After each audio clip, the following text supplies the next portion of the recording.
Every player in the NBA has something he is known for. When I say Allen Iverson, what do you think about? Ball handling, crossovers, right? When I say Stephen Curry, obvious, you think of three-point shooting, right? What about Kawhi Leonard? You think of defense, maybe mid-range shooting, or even Shaq, pure strength, rebounding, dunking, right? Every single superstar player in the history of the NBA has a particular aspect of their game that makes them who they are, that makes them popular, that makes them great.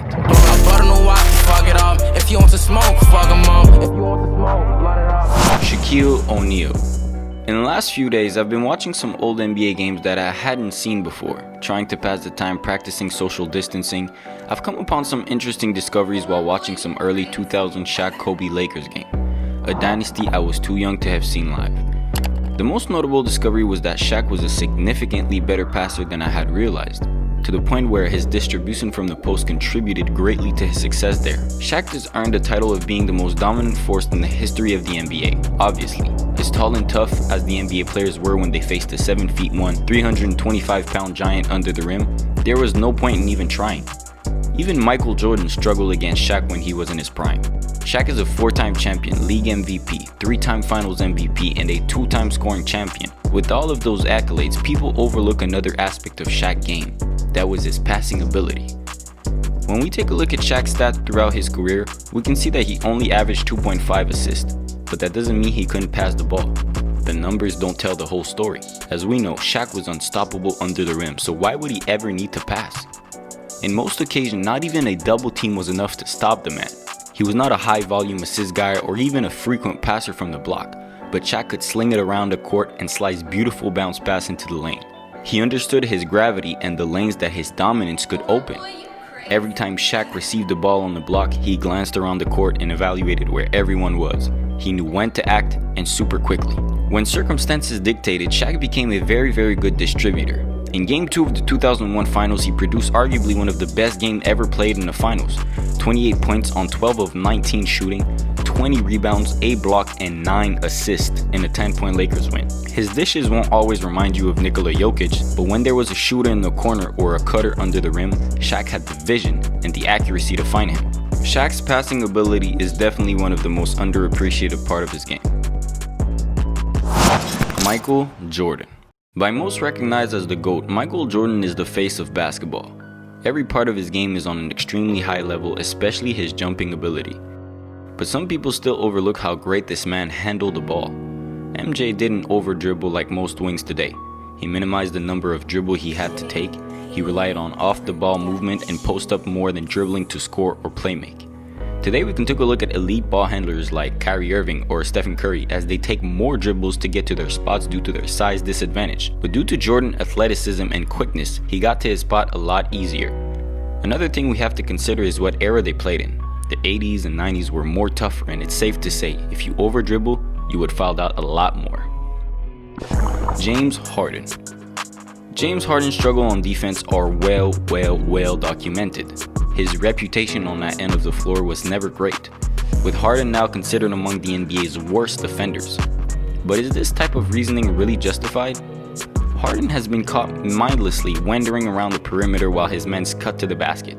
He can be seen lazily swiping at the ball, refusing to slide his feet quickly during help rotation while a ball handler costed the rim for an easy opportunity.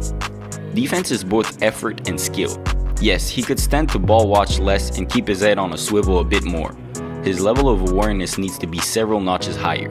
But when he is locked in, Harden shows high-level anticipation skills and a knack for dictating direction to an offensive player. What Harden may lack in lateral quickness is more than made up for in upper body strength. His thick frame can be a huge asset on defense to trouble quicker guards trying to slip by on either side. Defense is a 5-man operation, and any broken link in the chain undermines the entire structure. But Harden isn't quite as bad as he's made out to be on the defensive end. He's certainly shown flashes of capability. Whether he can ever play with consistency is an entirely different question, and one only he can answer.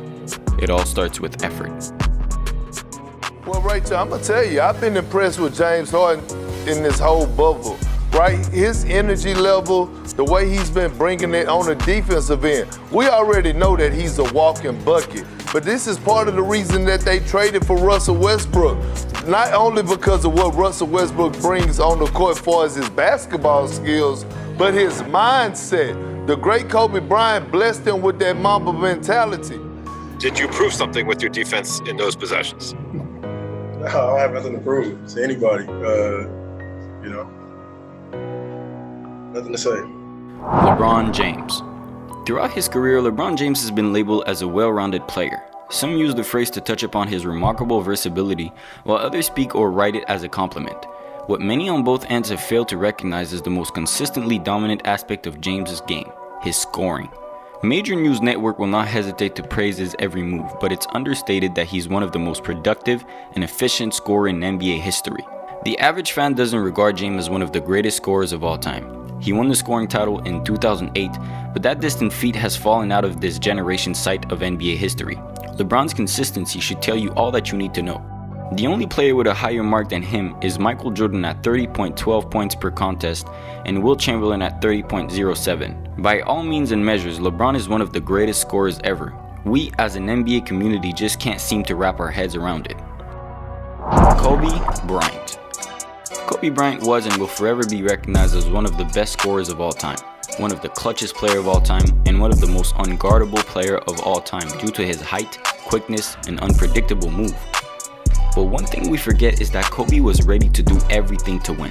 His defense's capability went extremely under the radar, as most would consider him solely as an offensive player. Kobe wasn't scared of guarding anybody on the opposite team. Their best player, bring him on. A big man, bring him on. He would trust himself over anybody and would be extremely hard on himself on the offensive end and just as much on the defensive ends. I remember a conversation between Kobe and Kyrie during the Olympic practice where Kyrie was saying to Kobe, "You have to guard, you're not going to lock me up, it's over." Kobe just glanced at him and sarcastically said, easy money, and went on to say, "You would need a pick just to get me off of you." Kobe and Kyrie played a couple months later during the season, and Kobe made sure to show Kyrie who was the boss by locking him up throughout every one-on-one plays they had and dropping 42 points on him.